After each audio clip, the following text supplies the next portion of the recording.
ang mga kwento ng pag-ibig, kwento ng buhay at kwento ng pag-asa dito sa Barangay Love Stories. Love Stories. Ang sabi nila, bago ka pumasok sa isang relasyon at magplanong bumuo ng pamilya, tanungin mo muna ang sarili mo kung kaya mo na ba talaga. Hindi porket meron ng iba ay gagaya ka na rin sa kanila. Ikaw, kabarangay, kaya mo na ba at handa ka na bang magkaroon ng sariling pamilya?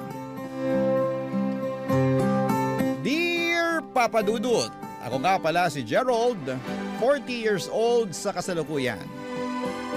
Sa edad kong ito ay hindi pa ako totoong naging masaya sa mga naging relasyon ko. Lahat ng nakarelasyon ko ay puro toxic. Alam kong parte ako ng pagiging toxic nila. Hindi ko rin alam kung bakit ako nananatili sa piling nila. Kahit alam kong hindi naman ako masaya at puro stress lang ang inaabot ko sa kanila. Una na dyan ang first serious relationship ko kay Hana. Kaedad ko lamang siya. Siguro kaya ako na-attract sa kanya dahil pakiramdam ko ay maintindihan niya ako. Parehas kaming galing sa broken family. Parehong naging rebelde noon. Parehong may commitment issues. Ang intense ng relasyon namin. Hindi mapayapa pero nakaka-addict. Kaya lang ay habang tumatagal ay parang napapagod na ako lalo't kaliwat kanan ng gulo sa relasyon namin, Papa Dudut.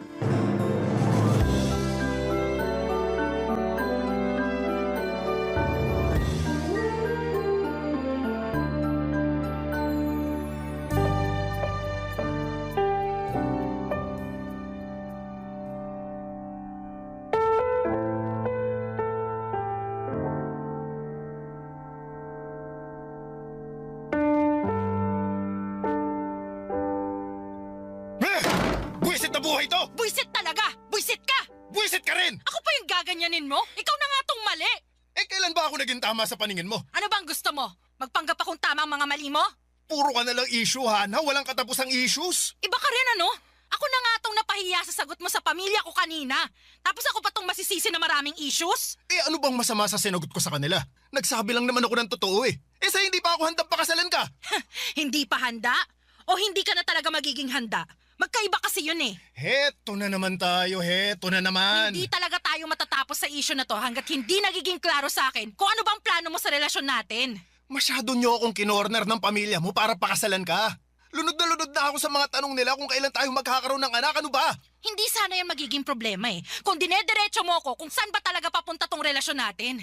Gerald, mag-aapat na taon na tayo. Sa 4 na taon na yon, maayos ba tayo? Wala namang perpektong relasyon Alam ko naman yan. Pero sobre na yung katoksikan natin Puro na lang away. Magkakaayos tayo saglit, tapos bukas mag-aaway na naman. Pagod na ako sa ganito, Hana. Tapos ako pa tong may kasalanan kung hindi ako sigurado sa'yo? Hindi ka na sigurado sa akin? Hindi ko alam. Kasi naman, palagi na lang tayo nag-aaway. Hana, mahal kita pero nakakapagod na. Sa tuwing kasama kita, imbis na payapa ang loob ko, palagi na lang ako takot. Takot na baka mamaya may mabuksan ka na namang issue mo sa akin. Aawain mo na naman ako kapag hindi ako nakasagot. Pag ayaw mo naman nasagot ko, mas lalo akong malilintikan sa'yo.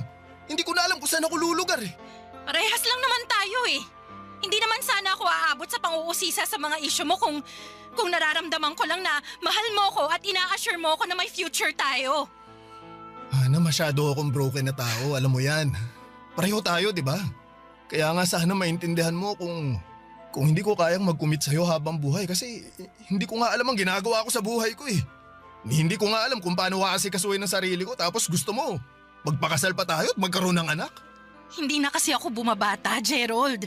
Sana naman maisip mo yun. Naisip ko naman yun. Kaya nga lagi na kitang hinihiwalayan noon para may tsansa ka pang makahanap ng lalaki na magbibigay sa'yo ng kailangan mo. Kasi alam kong hindi ako yun. Oo, pinapalaya mo nga ako noon. Pero ikaw din naman tong bumabalik sa akin kapag nalulungkot ka. Tapos magkakabalikan na naman tayo. Pagiging maayos ulit. Tapos sa makalawa, gulo na naman Pero nakakapagod na. Iyan naman ang sinasabi ko eh. Di ba? Nakakapagod na nga. So ano? Maghihiwalay na naman tayo. Siguraduhin mo lang na kapag naghiwalay na tayo ngayon, wala nang balikan to, ha? Wala na talaga, Hana. Huli na to. Sigurado ako. Di ako naniniwala sa'yo. After a few days, babalik ka na naman sa akin. Hindi na, Hana. Ayoko na. At hindi na rin pwede kasi... Kasi ano? Nabuntis ko na si Ellen. Magsasama na kaming dalawa.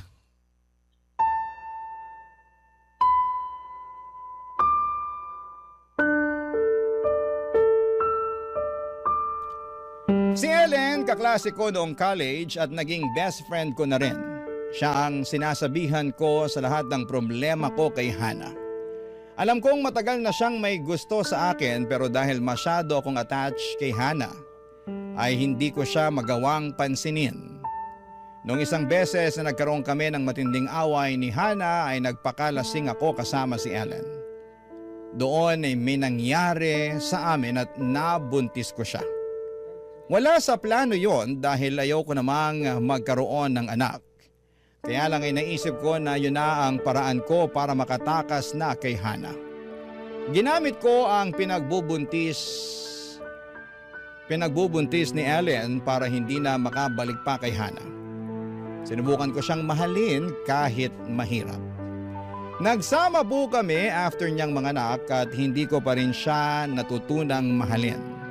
At mas lalo lang lumayo ang loob ko sa kanya noong inopen up na niya ang tungkol sa kasal.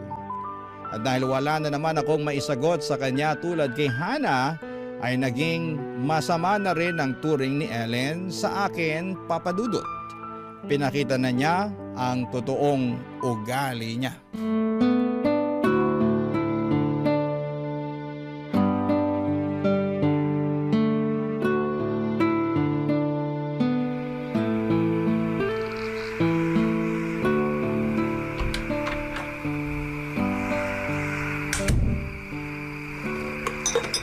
Asan ang anak natin? Nasa kwarto na, natutulog. At iniwan mo siyang mag-isa doon? Tapos ikaw nagiinom ka lang ng alak dito sa sala? Tulog naman kasi siya. Masyado kang praning. Hindi ako praning. Ilang beses mo na siyang iniiwanan sa kwarto ng mag-isa para lang makainom ka ng alak? Bakit, masama bang mag-relax? Hindi na pagre-relax ang ginagawa mo eh. Maya't maya ang paglaklak mo ng alak. Masisisi mo ba ako? Puro na lang problema ang inaabot ko sa mga sermon mo eh. Hindi kita sisermonan kung tama ang ginagawa mo. Kahit naman tama ang ginagawa ko, mali pa rin sa'yo. Ewan ko sa'yo. Alam mo ba kung gaano kahirap sa akin na magtrabaho? Tapos uuwi ako ng bahay, ako pang inaasahan mong mag-alaga sa inyong mag-ama. Oy, bakit mo sinusumbat sa akin yan? Ikaw naman tong nagsabi na tumigil na ako sa trabaho para alagaan ang baby natin, di ba? Kasi sabi mo, mas malaki ang sahod mo kaysa sa akin. Na totoo naman. Ang liit ng sahod mo tapos ayaw mo pang dumiskarte para magkasya yung sahod mo sa ating tatlo? Ang sabihin mo, hindi ka lang marunong makontento. Hindi talaga ako kontento kung yan ang ipapamukha mo sa akin. Akala ko nung una, nung sinabi mo sa akin na wag nang ipalaglag ang anak natin, akala ko naman kakayanin mong buhatin tong pamilyang binuo natin. Pero hanggang salita ka lang pala. Inasa mo pa rin sa akin ang lahat. Sana pala, tinuloy ko na lang yung pagpapalaglag sa anak natin para wala na ako sa sitwasyon na ganito. Ayun! Di lumabas din ang totoo. Ayaw mo talagang magkaroon ng anak. Ikaw din naman, di ba? Ewan ko nga kung anong nakain mo at bakit gusto mong ituloy ko yung pinagbubuntis ko. Teka, parang alam ko na eh. O yan, mag-iimbento ka na naman ng dahilan. Pupuntahan ko na lang anak natin. Tumigil ka na dyan. Hindi ako titigil hanggat hindi natin nakaklaro ang lahat. Ako, Gerald, matagal na ako nagtitimpi sa'yo, ha? O di pues, parehas lang tayo. Wits na. Baka naman pwede ko nang puntahan yung anak natin. Baka tumambling na yun. Kaya mo ako pinilit na buhayin ang anak natin kasi gusto mong makatakas kay Hana. Tama ako, di ba? Kaya pinilit mong makisama sa akin kahit hindi mo naman ako mahal. Para lang makatakas ka sa ex mo. Hindi ko alam ang sinasabi mo. Pwede ba, Gerald? Alam na alam mo kung anong sinasabi ko. Huwag na nga tayong maglokohan dito. Alam mo, Yang commitment issues mo ang sumisira sa'yo at sa mga nagiging relasyon mo eh. Pambihira ko saan na napupunta tong usapang to. Matutulog na ako. Diyan ka magaling. Ang tumakas pag ganito na kabigat ang usapan. Kapag kinukumpronta ka na sa mga bagay na hindi mo kayang harapin. Oo na lang, oo na. Para tumigil ka na. Isa na lang na tanong bago ako tumigil. Mapagod ka naman sa kakatanong, Ellen. Awat na. Mahal mo ba ako? Ano bang klaseng tanong yan? Napakasimpleng tanong, Gerald. Sumagot ka na. Matulog ka na, Ellen. Mahal mo ba ako, Gerald? Hindi. Ayoko nang magpanggap. Inamin ko sa wakas ang katotohanan. Hindi ko talaga kayang mahalin si Ellen. Umiyak siya pagkatapos kong sabihin yon. Nagkulong siya sa kwarto at hindi niya ako pinapasok. Sa sala ako nakatulog, dala na rin ang kalasingan. Pagkagising ko ay nakita ko ang anak namin nasa sahig ng sala natutulog. Hinanap ko si Ellen pero umalis na ito. Kinuha na ang mga gamit niya. Nagiwan lamang siya ng sulat na inilagay niya sa ilalim ng una ng anak namin. Iniwan na niya ako, Papa Dudut. Iniwan na rin niya ang anak namin sa pangangalaga ko. Nanginginig ako habang binabasa ang sulat na yon. At habang iniisip ko kung anong nangyayari sa aming mag-ama. Paanong nagawa ni Ellen na iwan ang sarili niyang anak? Sinong ina ang gagawa noon? Naiyak na lamang ako habang kalong ang anak namin. Hindi ko man minahal si Ellen, pero ang anak namin ay mahal ko.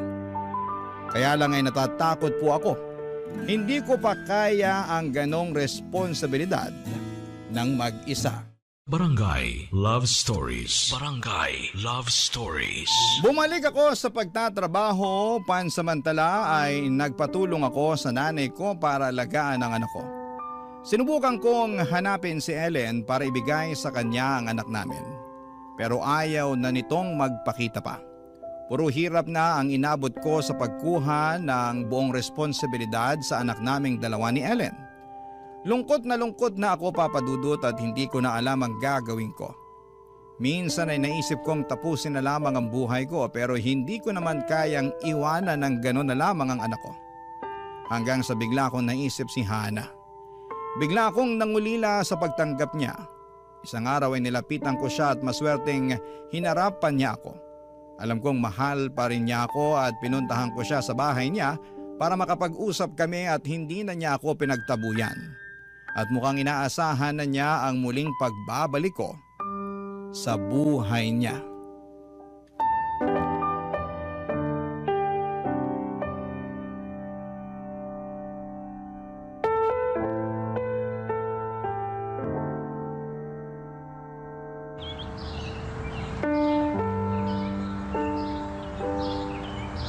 O akala ko hindi mo na ako haharapin. Kailan ba kita tinalikuran, Gerald? Ako lang naman tong palaging gumagawa nun, di ba? Anong kailangan mo? Namimiss mo pa rin ba ako, Hana? Ano bang klaseng tanong yan? Mahal mo pa rin ba ako? Teka, bakit ba ganyan ang mga tanong mo sa akin? Nagtatanong ka kung anong kailangan ko, di ba? Ito na yun. Kailangan ko ng mga sagot mo. Gerald, ipapaalala ko lang sa'yo. Tapos na tayo. Ikaw to nakipaghiwalay sa akin, di ba? Kaya bakit ganyan na naman ang mga tanong mo? Kasi gusto kong bumalik ulit sa'yo. Di totoo naman palang hinala ako. Babalik ka rin sa akin. Ang lakas pa ng loob mo na magsabi no na hindi tayo magkakabalikan. Oh, bakit kinain mo biglang mga sinabi mo, ha? Mahabang kwento. Mahaba rin ang oras ko ngayon. Sabihin mo na kung bakit. Ayun. Hindi kami nag-workout ni Ellen. At sigurado ako dahil yan sa mga commitment issues mo. Hindi ko lang talaga siya mahal kaya hindi ako makapag-commit sa kanya. Hindi mo mahal pero inanakan mo. Siya pa nga tong pinili mo noon kaysa sa akin, di ba? At nagsisisi akong ginawa ko yun. Akala ko kasi iba siya eh. Akala ko maibibigay niya sa akin yung kapayapaan na kailangan ko. Nagkamali ka ng pinili, ganun ba? Oo. Hindi ako nahihiyang aminin yun. Nagsisisi ako na iniwan kita para sa kanya. Oh, ngayon mo lang nakita ang halaga ko. Oo. Oh, sorry talaga. Kung pwede ko lang bawiin yung nangyari noon, hindi ko sana pipiliin si Ellen. O kaya, kung pwede mong bawiin yung nakaraan, sana pinili mong wag maghubad kasama siya. Wala na, nangyari na yun. Huwag na lang natin pag-usapan yun. Diyan ka magaling, Gerald eh. Kapag dehado ka na sa usapan, bigla kang titiklop. Pero kapag gusto mo akong ratratin sa mga isyo ko, G ka. Hana, ayoko na lang din talaga makipagtalo. Tinanggap ko naman na mali ako, di ba? Ano na?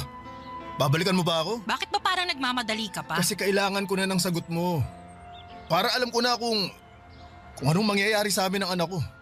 Anak mo? Nasa yung anak niyo ni Ellen? Oo, iniwan niya sa akin. Hindi ko na nga mahagilap si Ellen eh. Ayaw na talaga niya sa aming mag-ama. At anong inaasahan mo? Na ako ang magiging nanay ng anak mo? Hana, wala na akong ibang nakikitang babae na pwedeng maging nanay ng anak ko kundi ikaw eh. Mahal na mahal kita, Hana. Hindi nagbago yun. Pexman, magulo lang talaga ang utak ko noon kaya nagkamali ako ng desisyon na pakisamahan na lang yung Ellen na yun. Hindi ko alam, Gerald ha. Ang alanganin ng sitwasyon mo. Hindi to alanganin, Hana. Baka ito na yung gustong mangyari ng Diyos. Gusto niyang magkabalikan tayo. Ano ba yan? Pati Diyos dinamay mo. Eh kasi wala naman sana ako sa harapan mo kung hindi ako binulungan ng Diyos na lapitan ka. Maniwala ka. Patawarin na lamang ako ng Diyos sa ginawa ko. Ginamit ko si Lord para lamang makumbinsi si Hana na balikan ako. Effective naman. Dahil doon at sa natitirang pagmamahal niya para sa akin ay nagkabalikan kaming dalawa. Doon ako napanatag at minakatuwang na ako sa pag-aalaga sa aking anak. Tumira kaming mag-ama sa bahay ni Hana at minahal niya ang anak ko na parang siya talagang tunay na ina. Mas naging nanay pa nga si Hana kesa kay Ellen sa anak ko. Doon ko na-realize na tama ang desisyon ko. Sa pagdaan ng mga araw na magkasama kami ni Hana ay payapa naman at hindi na kasing gulo tulad ng dati. Ramdam kong nagpipigil lang din siya ng mga itatanong sa akin para lang hindi kami mag-away. Masaya na akong ganon ang ginagawa niya kasi ayoko rin namang sagutin ang mga katanungan niya. Dahil alam kong ligaw pa ako at hindi ko pa alam kung ano ang dapat sabihin sa kanya. Hanggang isang araw, lumabas na ang totoong mga isyu niya sa akin. Parang bumalik na naman kami sa dating pattern namin, Papa Dudut.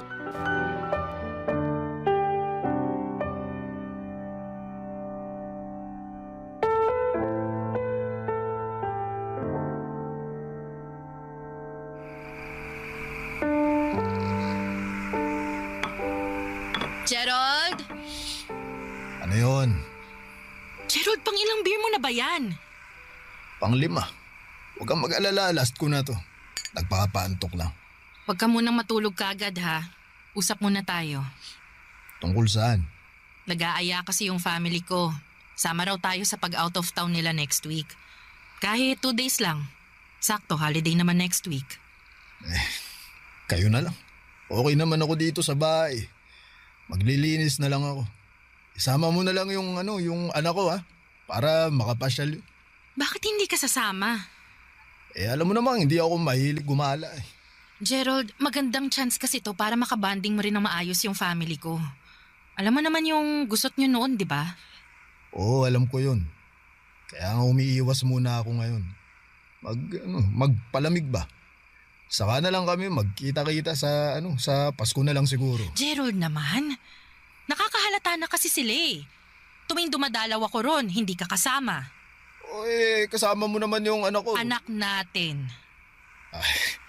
Nangurek na naman. Matagal ko nang gustong i-correct eh. Puro ka na lang, anak mo, anak mo. Akala ko ba anak natin siya? Bakit sinusolo mo na lang? Pambira, nagkamali lang ako ng sambit. Ginawa na naman ako ng issue. Oo na, anak natin. Anak natin. Kung gusto mo, anak mo na lang eh. O sige, atakihin mo ulit ako ng ganyan. Diyan ka magaling eh. Kasi nga lahat na lang issue sa'yo eh. Gerald, alam mo, hindi tayo katulad noon na bawat issue mo sinusumbat ko. Ngayon sinusubukan ko na magtimpi. Pero mas gumagrabe ka na eh. Alam mo, nakakasakit ka na eh. Parang pinag-aalaga mo lang ako ng anak mo. Anak natin. Tapos ngayon, anak natin siya bigla. Gerald, alam mo bang...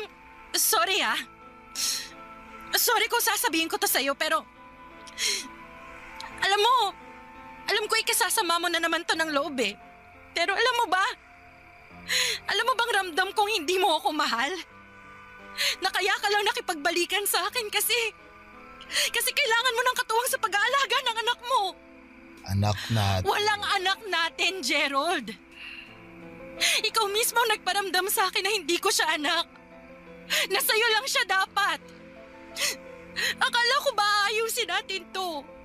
Lalo na yung commitment issues mo.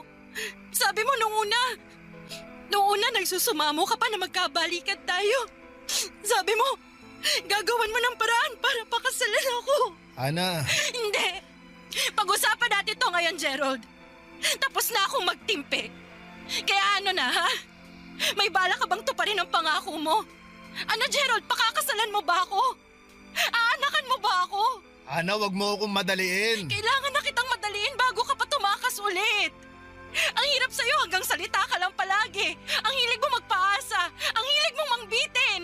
Eh bakit ba kasi nagmamadali kang matali sa akin, ha? Tinatanong pa ba yan? Kailangan ko ng assurance sa relasyon natin, Gerald. Palagi ka na lang tumatakas eh. Paano ako makakasiguro na after kong mag-invest sa'yo ng anak mo, hindi mo ako iiwan? Oo na, sige na, sige na. Sasama na ako dyan sa out of town ng pamilya mo.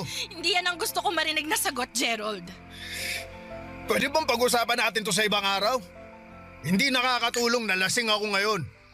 Baka iba pa ang maisagot ko at baka awayin mo na naman ako pag nagkataon.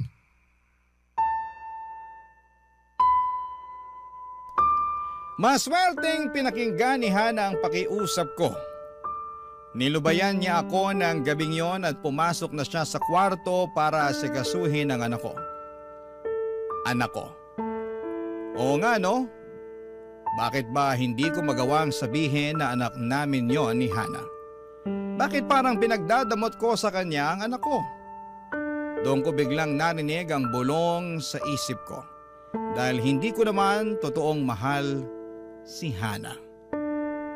Nagpanggap lamang ako para balikan niya ako. Habang inuubos ang laman ng beer sa bote ay kinuha ko ang cellphone ko.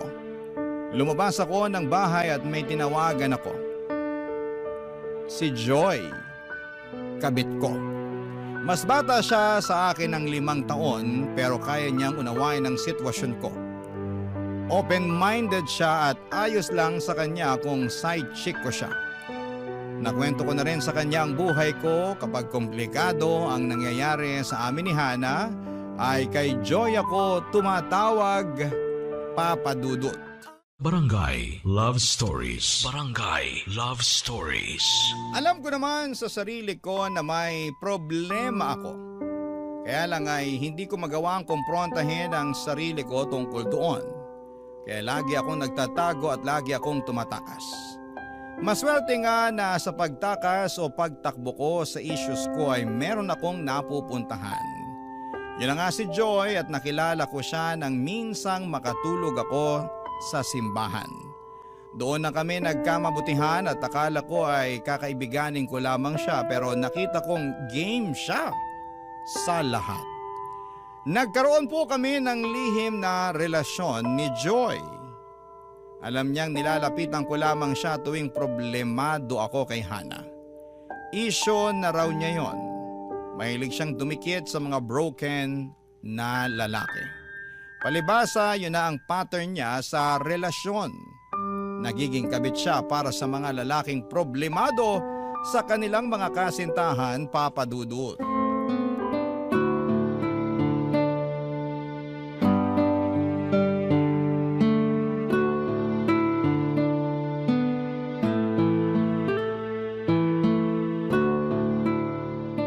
Pasindi nga ng Yossi.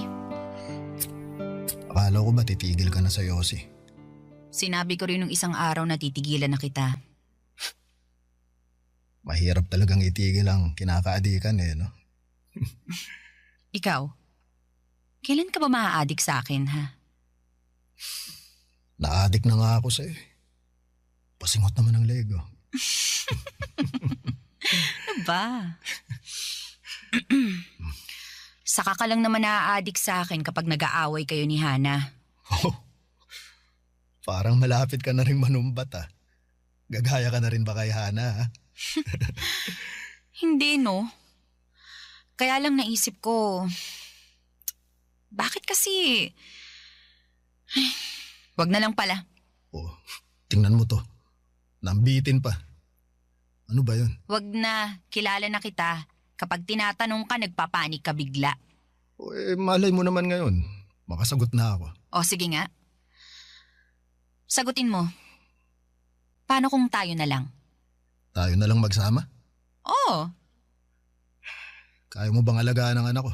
kaya kong magbayad ng yaya para alagaan ang anak mo. Alam mo, kailangan ko ng magiging nanay ng anak ko. Kaya hindi mo maiwan si Hana? Mahal na niya ang anak ko. Mahirap na makahanap ng ganong klaseng babae. Sorry ha, kung hindi mo yan makita sa akin. Oh, teka, baka naman nasaktan na kita dun sa sinabi ko. May kurot, pero alam ko naman tong pinasok ko eh. Huwag kang mag-alala, chill lang ako. Sige, chill ka lang dyan. Kasi may isa pa tayong round bago tayo mag-check out. Ano yun? I-check mo nga, baka room service. Baka akala naka-check out na tayo. Okay, sige. Teka lang.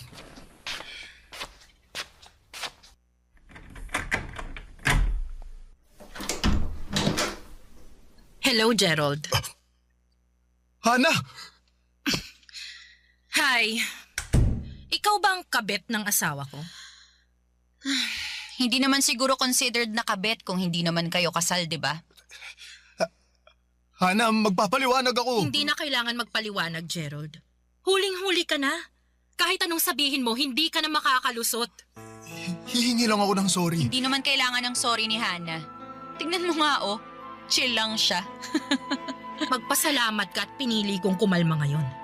Kapag nagalit ako, ubus ang buhok mo. O di sige magalit ka. Para magkaalaman na kung effective yung anti-hair fall shampoo ko. Joy, tumigil ka na. Ikaw ang tumigil, Gerald. Ikaw naman, umuwi ka na. Pag-usapan na lang natin to sa bahay. Oo nga girl, umuwi ka na. Kasi may isa pa kaming round bago mag-check out. Dali, alis na!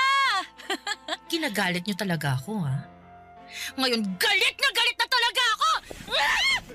Tama na! Hoy! Joy! Tama na! Ano ba? Huwag dito!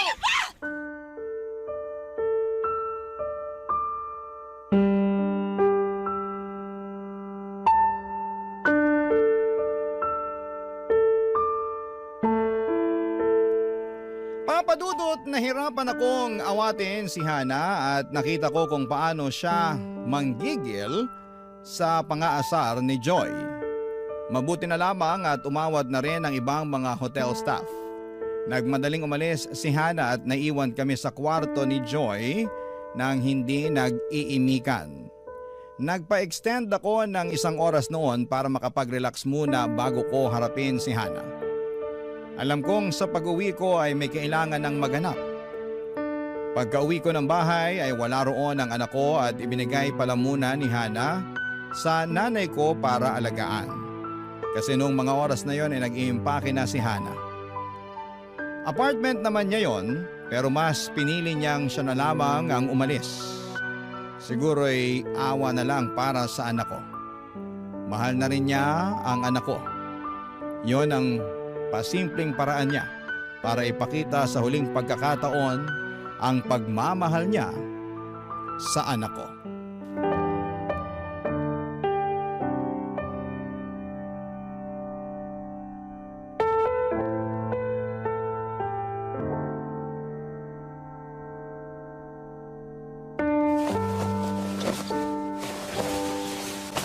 Mag-usap naman tayo, Hana. Wala na tayong dapat pag-usapan. Marami. Paano yan? Ayoko na makipag-usap sa'yo eh. Dati ikaw tong gustong makipag-usap sa akin palagi. Di ba marami kang tanong?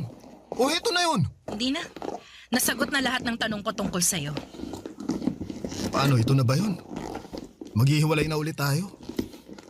At huli na to. Ay, sigurado na bang huli na? Oo, huli na. Huli na rin ang lahat para ayusin mo kung ano man tong gulong iniwan mo sa buhay ko. Hana! Hayaan mo ako magsalita. Ang tagal ko nang nalulunod, Gerald. Hayaan mo naman ako makaahon ngayon. Hana, sorry talaga. Dapat ka lang mag-sorry. Ang dami mong hassle na ginawa sa buhay ko, Gerald. Mula umpisa, wala kang inambag kundi sama ng loob. Dahil sa'yo madalas ako nag-overthink. Lagi kong pinagdududaan yung sarili ko. Dahil sa takot mong mag-commit, tinatanong ko na tuloy yung sarili ko. Hindi na ba talaga ako kamahal-mahal? Bakit ayaw mo mag-commit sa akin? Bakit ayaw mo akong pakasalan? Bakit ayaw mo akong anakan? Hana, tama na. Hindi ikaw ang problema. Alam ko!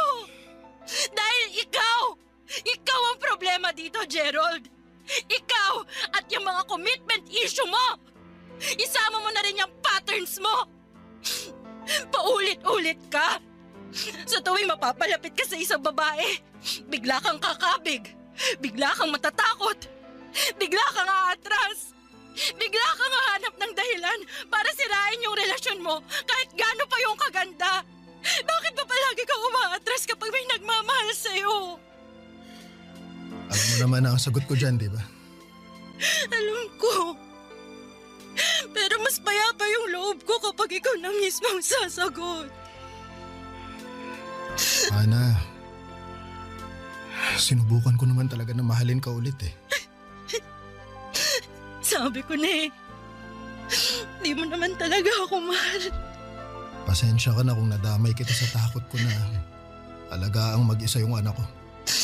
Oo, aaminin ko, nagpanggap akong mahal pa rin kita para bumalik ka sa akin. Kasi kailangan ko ng tulong mo eh. Sabi ko naman sa sarili ko, aaralin ko ulit na mahalin ka. Naisip ko, hindi naman na siguro ganun kahirap yun kasi minahal na rin naman kita noon, di ba? Pero nagkamali ako. Hindi pala madali. Hindi ko na alam ang isasagot sa'yo. Wala na akong lakas makipagtalo sa'yo. Pasensya ka na talaga, Hana. Dinamay kita sa mga issue ko. Hindi ko naman sinadyang saktan ka. Hindi sinasadya. Nang nagpanggap kang mahal mo ko. Alam mo, masasaktan ako kapag nalaman ko ang totoo, di ba? Wala naman kasi akong balak na ipaalam sa'yo na hindi kita mahal eh. Nabulilyaso lang ngayon, kaya... Pwede ba, Gerald? Huwag ka na magsalita. Mas pinapalala mo lang yung galit ko sa'yo eh. Hana, sorry. Goodbye, Gerald. Ipagdadasal ko na lang palagi na sana mahanap mo ang sarili mo. Na sana maayos mo lahat ng issues mo. Para hindi ka na nakakasira ng buhay ng ibang tao. Pagdasal mo rin ako, ha? Ikaw pwede. Na sana tulungan ako ng Diyos na makalayo sa'yo. Ipagdasal mo na huwag na tayong magkikita ulit. Kasi Gerald, hindi ko nakakayanin pa kung makikipagkita ka ulit sa akin. Sorry, Hana. Alagaan mo ang anak mo. Huwag na huwag mong hahayaang magaya siya sa'yo. At huwag kang mag-alala. Isasama ko sa mga panalangin ko na sana hindi siya makatagpo ng tulad mo balang araw. Dahil sigurado ako, Gerald, hindi mo makakayanan na makita ang anak mong umiiyak dahil nakatagpo siya ng tulad mo. Hindi ko na pinigilan si Hana, Papa Dudut.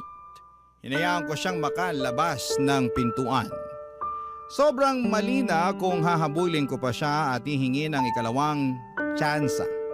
Makalipas ang ilang sandali ay dinampot ko ang cellphone ko at tinawagan ko ang nanay ko para kunin ang anak ko. Pagkatapos noon ay tinawagan ko naman si Joy. Tuwang-tuwa si Joy na nakausap ako. Lalo na noong nabalitaan niyang hiwalay na kami ni Hana. Pero hindi siya natuwa nang sabihin ko sa kanya na tapos na kaming dalawa. Hindi niya inaasahan na tatapusin ko na lamang ang ugnayan namin gayong malaya naman ako. Hindi ko na pinaliwanag sa kanya kung bakit. Kailangan kong mapag-isa at matutunang asikasuhin ang responsibilidad ko sa anak ko. Wala akong ibang dapat na asahan kundi ang sarili ko. Tama si Hana. Hindi ko kakayanin ang pagdating ng araw na katulad ko ang makilala ng anak ko. Hindi ko siya kayang makitang masaktan. Kaya ngayon pa lamang ay kailangan ko nang ayusin ang sarili ko para maging mabuting magulang at ehemplo sa anak ko. Hanggang dito na lamang po ang aking liham. Maraming salamat po, Papa Dudut. Ang inyong kapuso at kabarangay forever, Gerald. Kwentuhan naman tayo dito sa comment section. Ang mga kwento ng pag-ibig, kwento ng buhay at kwento ng pag-asa dito sa Barangay Love Stories. Love Stories.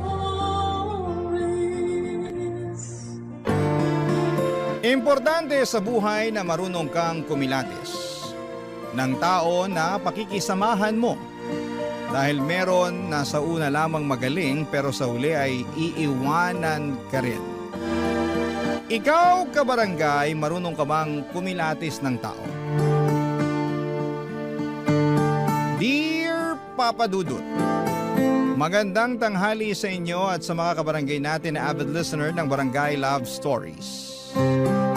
Ako nga pala si Milet, hindi ko tunay na pangalan. 35 anyos na ako sa ngayon at isang housewife na nakatira dito sa Bulacan. Panati ko na ako ng programa ninyo sa radyo, ang boses ni Papa Dudut, ang kasalo ko. Tuwing tanghalian at wala akong pinapalagpas na episode ninyo sa radyo maano online. Sa katunayan ay nakikinig na rin po kami araw-araw at bigla akong naisip na magpadala ng sulat sa inyong istasyon. Magsisimula ang lahat noong kabataan ko, Papa Dudut. Lumaki ako na binubuhay ng isang single parent.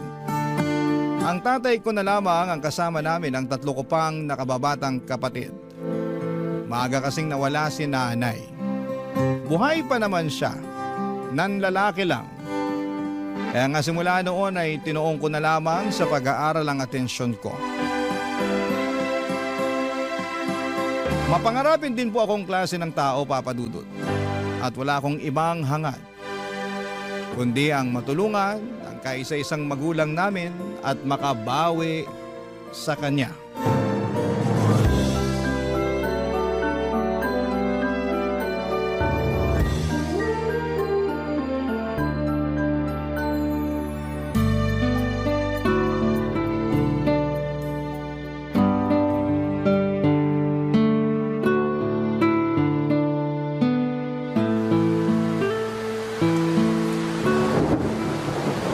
Naku, Tay! Basang-basa po kayo sa ulan ah. Oo nga eh. Saka ko na lang naalala na wala pala akong dalang payong nung malapit na akong makarating sa pinuntahan ko. Kaya nga nagbadali ako pa uwi pero naabutan pa rin ako ng ulan. Kaya nga po eh. Buti pa, ikukuha ko muna kayo ng tuwalya ah.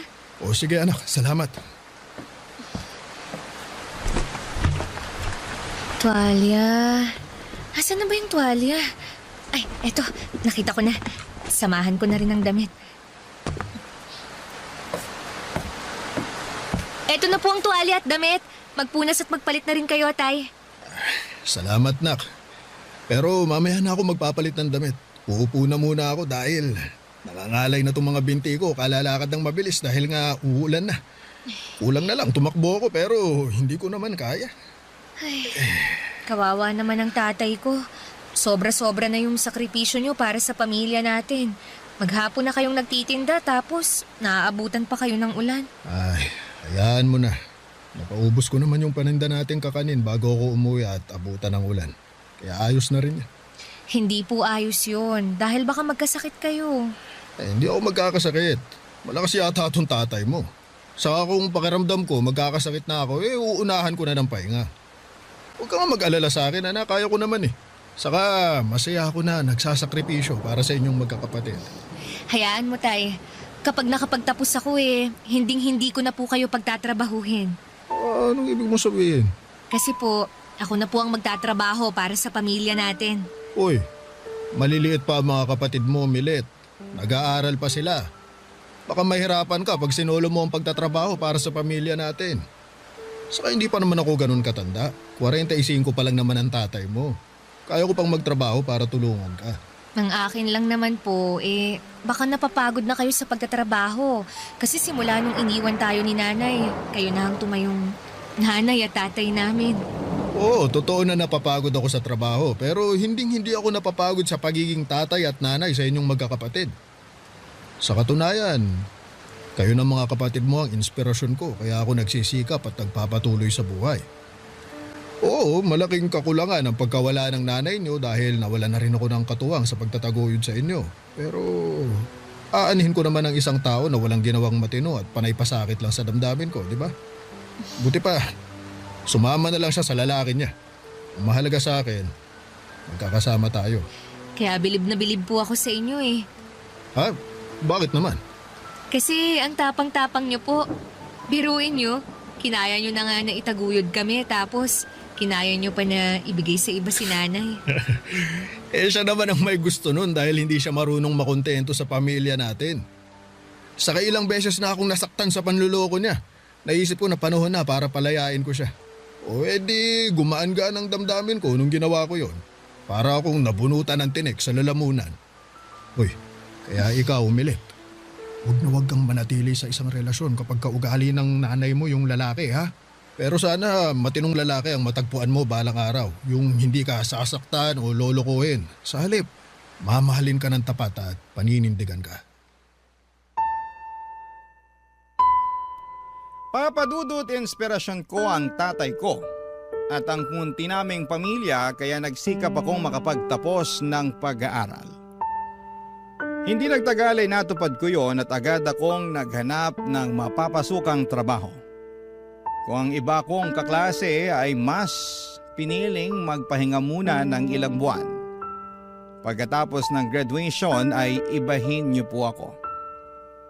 2 buwan bago ako makapagtapos ay nag-job hunting na ako, Papadudot. Hindi nagtagal ay dinala ako ng aking kapalaran sa Maynila kung saan ay nakapasok ako sa isang pribadong kumpanya. Magkahalong kaba at excitement ang namutawi sa akin ng mga panahong yon. Kaba dahil aminado akong limitado pa lamang ang nalalaman ko sa bagong mundo na pinasok ko. At excitement na matuto. Naniniwala kasi ako na hindi lang sa eskwelahan natututo ang isang tao. At sa unang araw ko nga sa trabaho ay nakilala ko si Paulo, Papadudot.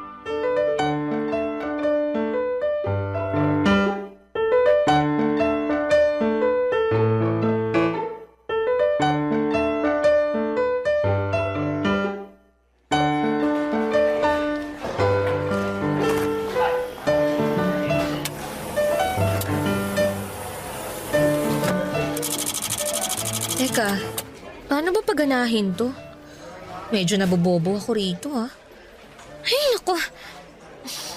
Teka, kanino ba ako pwedeng magpatulong? Nagmamadali pa naman yung bisor ko na makuha tong mga pinapa-photocopy niya. Hello there, beautiful. What's up? May problema ba? Ako ba yung tinawag mong beautiful? Wala naman ako nakikitang maganda sa paligid bukod sa'yo. Kaya ikaw yung sinasabi ko maganda.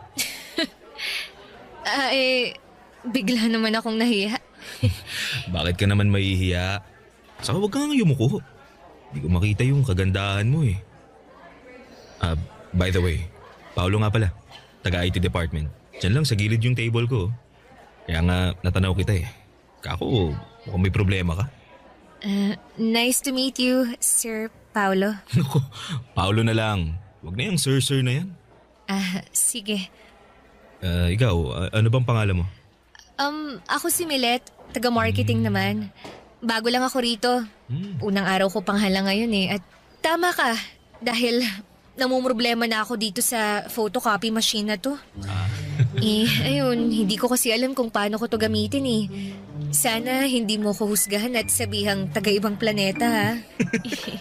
Bakit ko naman sasabihin yun eh? Nakakalito naman talagang gamitin yan. Saka unang araw mo pa lang. Normal yun. makakapag-adjust ka rin. Buti pa, turuan na lang kita kung paano gamitin yan, okay? Akin na. Akin na yung ipo-photocopy mo. Ayan. Salamat. Ganito lang gagawin mo. Lagay mo tong papel dito sa feeder. Tapos, check mo muna kung may papel sa tray para sa pagkokopyahan mo. Meron naman. Nilagyan ko na kanina. Okay yan. Tapos, iset up mo na yung size dito sa screen. Yan ang hindi ko alam. Okay lang yan. At least ngayon alam mo na. Oo nga eh. Salamat Wala nga naman. Pagkatapos mong iset up, pwede mo nang pindutin dito para mag-photocopy na. Yan. Wow, ganun lang pala yun. Ang galing Oo, automatic na yan. Di mo na kailangan isa-isahin kasi mas matagal yun. Siguruhin mo lang na walang staple wire yung mga papel mo kasi kakainin yan. Matatagalan ka. Noted. Ayan, tapos na. Grabe, ganun lang pala yun kadali. Salamat talaga Wala yun. Pero tinandaan mo ba yung mga tinuro ko? Oo naman. Para sa susunod hindi na ako mahihirapan. Pag nahirapan ka, pwede mo naman akong istorbohin dun sa table ko para magpatulong. Naku, nakakahiya naman sa'yo. Huwag kang mahiya kasi trabaho ko naman yun. Saka, masaya ako na tumulong sa mga magagandang babae na kagaya mo. Naku, binobola mo lang yata ako Uy, hindi ako bolero Nagsasabi lang ako ng totoo. Malapit na palang mag-lunch. May kasabay ka na bang kumain? Wala pa nga Wala pa rin kasi akong kakilala rito. Meron na. Gusto mo, magpakilala ulit ako sa'yo? Hindi na kailangan. Kilala na kita, no? Kung ganun, pwede ba kitang yayain mag-lunch? Wala rin kasi akong kasabay Saka kung ayos lang sa'yo, syempre. Ayos lang naman. Yun. Yan, may kasabay na ako. Hintayin na lang kita sa kantin mamaya Sige. Ibigay ko lang tong mga papeles na to sa bisor ko. Papadudot, gwapo, matangkad, matangos, ang ilong, maputi at makinis ang balat. Ganyan ko po ilalarawan si Paulo. Para siyang anghel na bumagsak sa lupa dahil tinulungan niya ako noong unang araw ko sa trabaho. Taga-IT department siya samantalang ako ay nasa marketing. Pero hindi siya nagatubili na dayuhin ako upang tulungan kapag may kailangan. Lalo na nga sa computer at office equipment na hindi ko alam gamitin. Bukod sa mga pisikal niyang katangian, palakaibigan din si Paulo. Palangiti rin siya, bagay na kinatuwa ko ng husto sa kanya. Palatawa at makwento. Mas matanda sa akin si Paulo ng 6 na taon. 28 years old na siya at ako naman ay 22 years old. Pero pakiramdam ko ay magkaedad lamang kami dahil sa husay niyang makisama, Papa Dudut. Barangay Love Stories. Barangay Love Stories. Papa Dudut, naging regular employee ako sa paglipas ng 6 na buwan. Kaya naman masayang masaya ako. Unti-unti ay naka-adapt ako sa buhay sa opisina. Hindi na ako yung dating tatanga-tangang empleyado sa unang araw ng trabaho. Marami na rin akong nakilala at naging kaibigan, lalo na sa department na kinabibilangan ko. Pero kung may higit akong dapat pasalamatan, yun ay walang iba kundi si Paulo. Simula kasi noong unang araw ko hanggang sa maregular na ako ay nasa tabi ko lamang siya. Sumusuporta at nagpapagaan ng buhay ko sa opisina. Naging mabuting kaibigan at katrabaho ko rin siya, Papa Dudut. Hindi nagtagal ay lumalim ang pagkakaibigan namin hanggang sa nagtapat siya ng nararamdaman niya sa akin. Pumayag akong ligawan niya. Pero nakarating sa akin ang usap-usapan na may pagkababaero daw si Paulo. Noong una ay hindi ko yon pinansin hanggang sa unti-unti ko nang napatunayan na totoo ang mga sinasabi nila.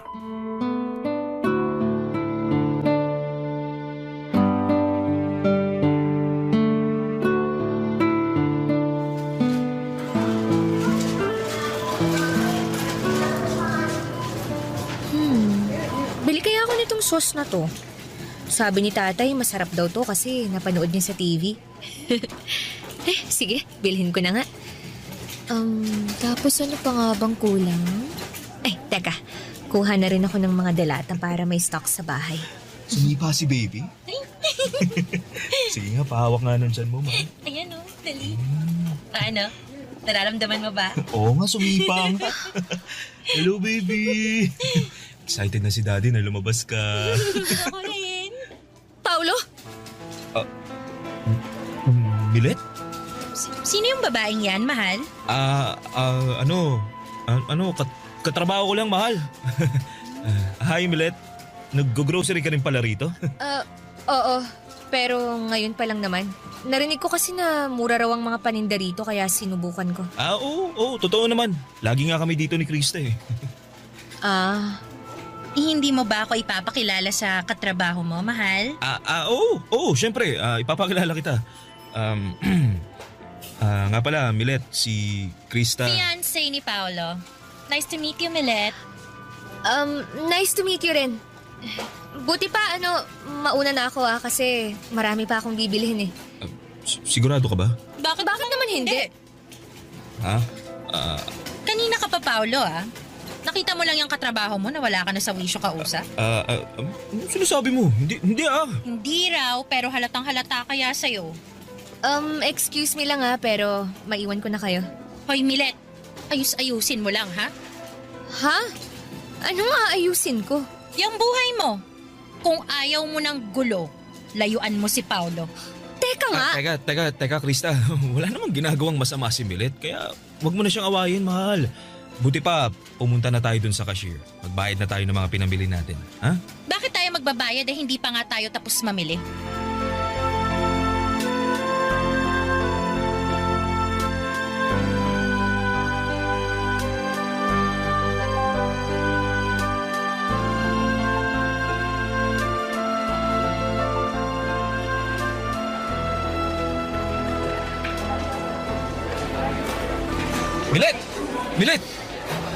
Milet, sandali lang. Bakit ba? Anong bakit ba? Kanina pa kita tinatawag pero dire-diretso ka lang sa paglalakad. Nagmamadali ako eh. Ano bang kailangan mo? Tungkol dun sa nangyari kagabi. Yung nakita ko lang naman kayo na masayang nag-grocery ng fiancé mong si Krista. May fiancé ka na pala pero gusto mo pa akong ligawan? Uy, ka naman maingay. At bakit hindi? Takot ka bang marinig ng mga tao rito sa opisina natin kung gaano ka kababaero at sinungaling? Para sa kaalaman mo matagal ko nang naririnig na babaero ka, pero hindi ako naniwala ron. And guess what? Mukhang tadhana nang gumawa ng paraan para malaman ko ang totoo. Pasensya ka na kung nagsinungaling ako sa'yo. Wala nang magagawa yung pasensya mo kasi nangyari na. Grabe ka, Paolo. Buntis na yung fiancé mo pero nakuha mo pang lokohin. Ano bang pumasok dyan sa kukote mo? Bakit mo nagawa yun sa kanya? Baka hindi mo lang maintindihan pag kinuwento ko eh. Komplikado kasi yung relasyon namin ni Krista. Alam mo, hindi ko na rin naman gustong alamin dahil wala na akong pakialam. Kaya wag mo na ako ulit lalapitan. Kasi naiinis ako sa'yo. Ayoko pa naman sa tao yung sinungaling at manluloko. Diyan ka na nga!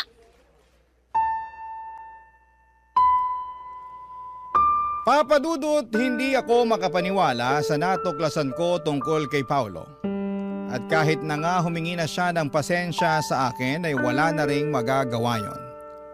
Dahil nasaktan ako ng husto. Nagugustuhan ko pa naman siya noon at nagbabalak ng sagutin pero buti na lamang at nalaman ko ang katotohanan bago pa man mangyari ang bagay na yon. Simula noon ay iniwasan ko na si Paolo lalo na pag nagkikita kami sa opisina. Hanggat maaari ay ayoko siyang tignan sa mga mata. Naiilang kasi ako at nasasaktan.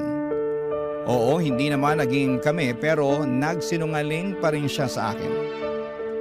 Kaya nga malaki rin ang panghihinayang ko sa aming pagkakaibigan na sinayang lamang ng pagiging maharot niya. Mabilis na lumipas ang isang buwan at akala ko ay hindi ko kayang mag-move on kay Paolo. Lalo at magkatrabaho kami. Pero nakakausad naman ako. Kaya lang bigla na naman niya ulit akong ginulo. Papadudot.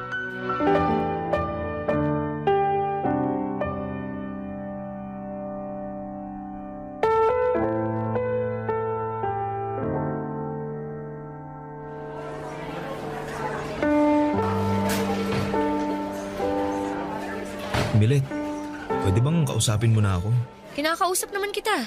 Oo nga, pero tungkol lang sa trabaho. Ano pa bang pag-uusapan natin bukod sa trabaho? Wala naman na, di ba? Meron kasing... Kasi ano eh... Ano? Kasi...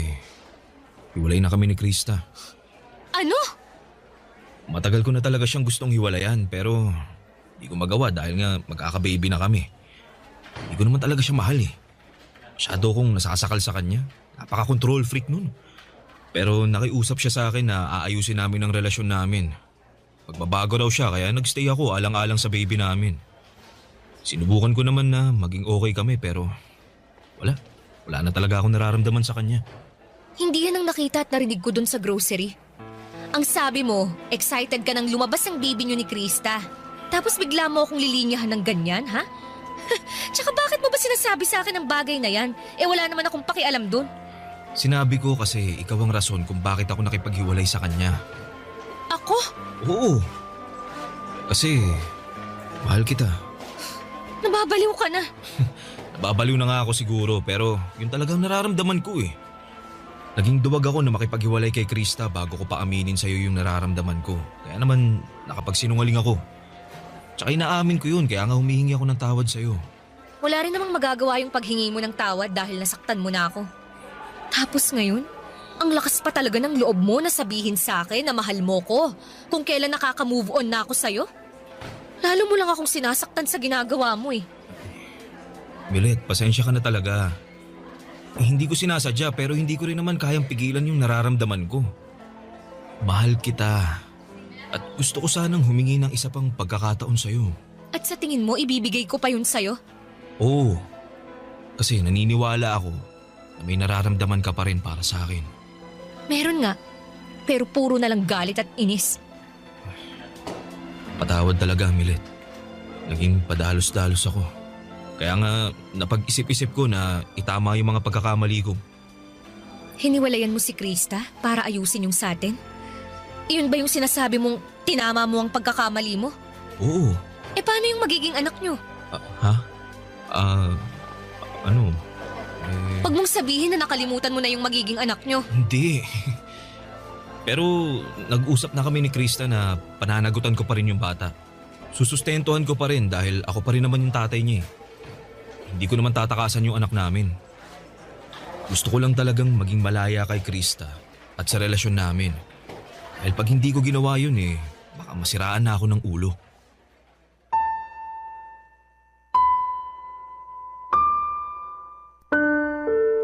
Papa Dudut, tawagin niyo na akong tanga, bobo, lukaret at uto-uto. Pero wala na akong pakialam pa. Kahit na anong gawin kong pagmamatigas ng puso, ay naapektuhan pa rin ako sa hiwalayan ni na Paulo at Krista. Kaya hindi ko na napigilan na i-comfort siya. Doon ko napatunayan na may pakialam pa rin ako kay Paulo. At hindi pa rin pala nawala ang pagmamahal ko sa kanya. Mahal ko pa rin siya kahit na nagsinungaling siya sa akin.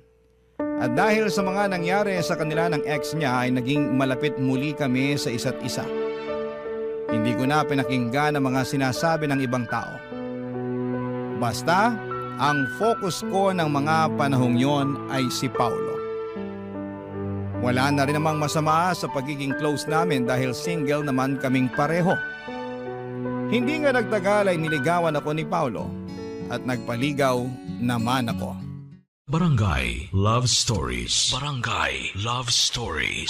Papadudot naging masugid si Paulo sa panliligaw sa akin kaya nga hindi ko na pinatagal yon. Dahil makalipas ang isang buwan ay sinagot ko na siya. Sobrang saya namin lalo na ako dahil siya ang first boyfriend ko. Ewan. Ang lakas ng karisma ni Paulo at kahit na nung iwas ko ay hindi ko siya mahindian at malayuan. Naisip ko na baka sign na rin yon ng universe na magka-boyfriend na ako dahil masyado akong focus sa pag-aaral nung estudyante pa lamang ako. Up to the point na kinalimutan ko nang lumandi. Kaya nga pinagbigyan ko na ang sarili ko na maging masaya sa relasyon namin ni Paulo. Lalo na at pinakita at pinaramdam niya sa akin kung gaano niya ako kamahal. Ang isang bagay lang na hindi ko gusto ay yung ilang beses niya akong pinilit na may mangyari sa amin. Lalo na at natatakot pa akong mabuntis at hindi pa ako handa. Hanggang sa napapayag rin niya ako dahil sa matatamis niyang salita at pagsasabi na kahit na anong mangyari ay pananagutan niya ako.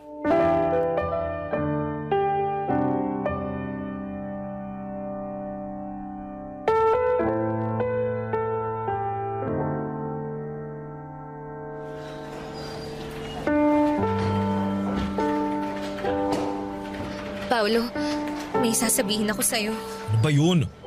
Ito mo, dami-dami kong tinatapos na trabaho eh. Dalihan mo na, istorbo ka. Sobra ka naman, break time naman ah. Masyado ka naman yatang masipag. Bulag ka ba o ano? Ang dami kong ginagawa oh. Kung hindi ko pababawasan yan, siguradong matatambakan ako. Tapos sumabay ka pa talaga.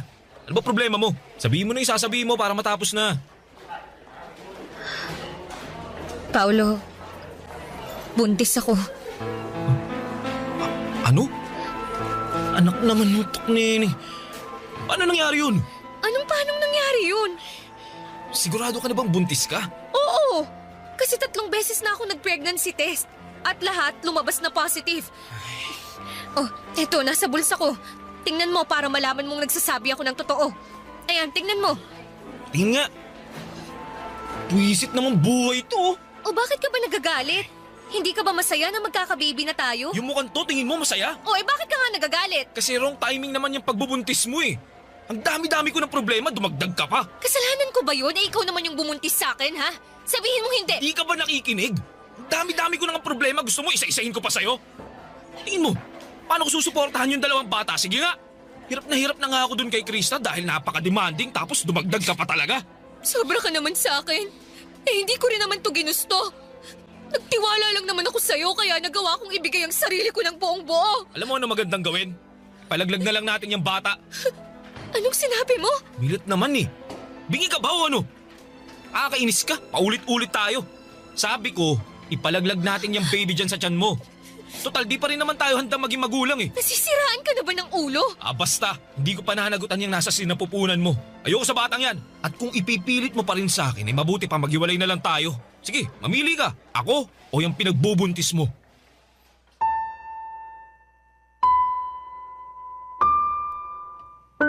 Papadudot nangyari na nga po ang kinakatakutan kong mangyari nang hindi tanggapin ni Paolo ang magiging anak namin. Para po akong binuhusan ng malamig na tubig na may isang katutak na yelo kaya nagising ako bigla sa katotohanan. Na nagsinungaling na naman sa akin ang nobyo ko. At ngayon ay pakiramdam ko ay malaki ang natalo sa akin dahil nga sa nabuntis niya ako. Litong-lito ako ng mga panahong yon lalo na at nagsimula nang lumayo ang loob sa akin ni Paolo.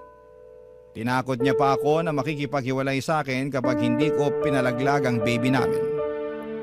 Pero mas takot ako sa karma kaya hindi ko ginawa ang bagay na yon. Hindi nagtagal ay sinabi ko sa tatay ko ang katotohanan at pareho kaming umiyak dahil sa mga nangyari sa akin. Pinayuhan niya akong ipabarangay si Paolo para ireklamo. Pero bago yon ay may nangyari sa opisina na hindi ko makakalimutan.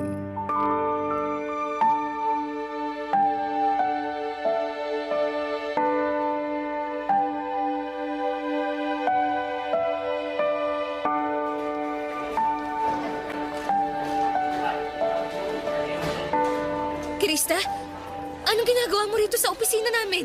Ikaw talagang pinunta ko rito dahil nang gigigil ako sa'yong malandi ka? Ano ba sa tingin mong ginagawa mo? Ano pa? di tinuturuan ng leksyon ng mga katulad mong higad! Ahas! Ano bang kasalanan ko sa'yo, ha? Malaki! Dahil inagaw mo lang naman sa akin si Paolo! Wala akong inaagaw sa'yo! Hiwalay na kayo ni Paolo, di ba? Oo!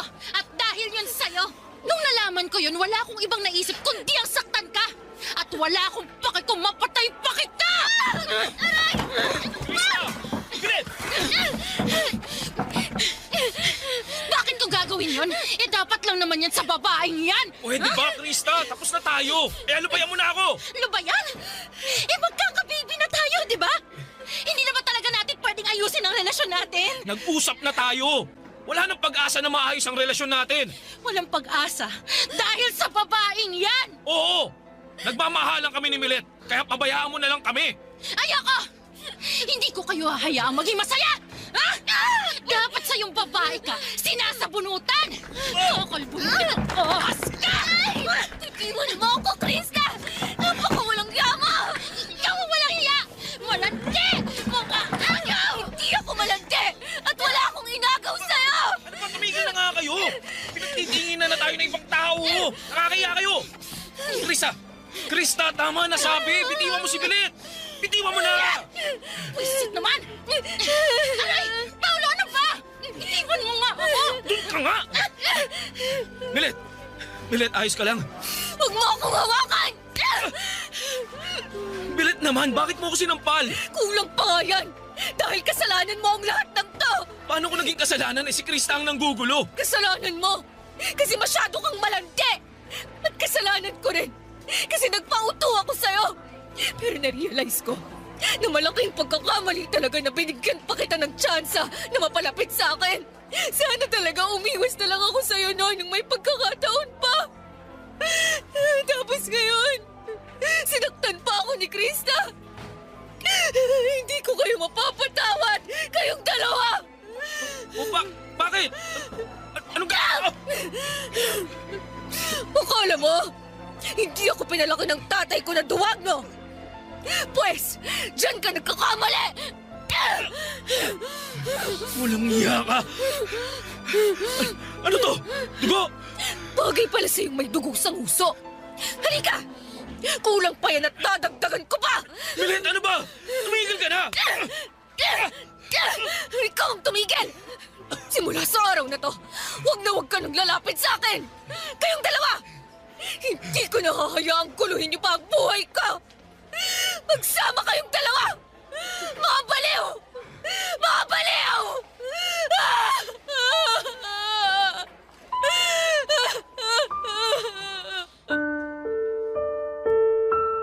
Papa Dudut, hindi ko na nagawang paguntugin ang ulo ni na Paulo at Krista dahil may mga dumating ng security guard para umawat sa amin.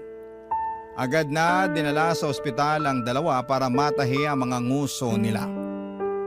Ewan, sana talagang tinuluyan ko nang paputukin pati ang mga ulo nila. Ayos lang naman ako noong mga panahong yon, pati na rin ang baby sa sinapupunan ko. Tapos nung sumunod na araw ay pinagharap-harap kami sa HR department dahil sa kaguluhang ginawa namin. Kapwa kami na mimohan ni Paulo, samantalang pinablatter naman nila si Krista.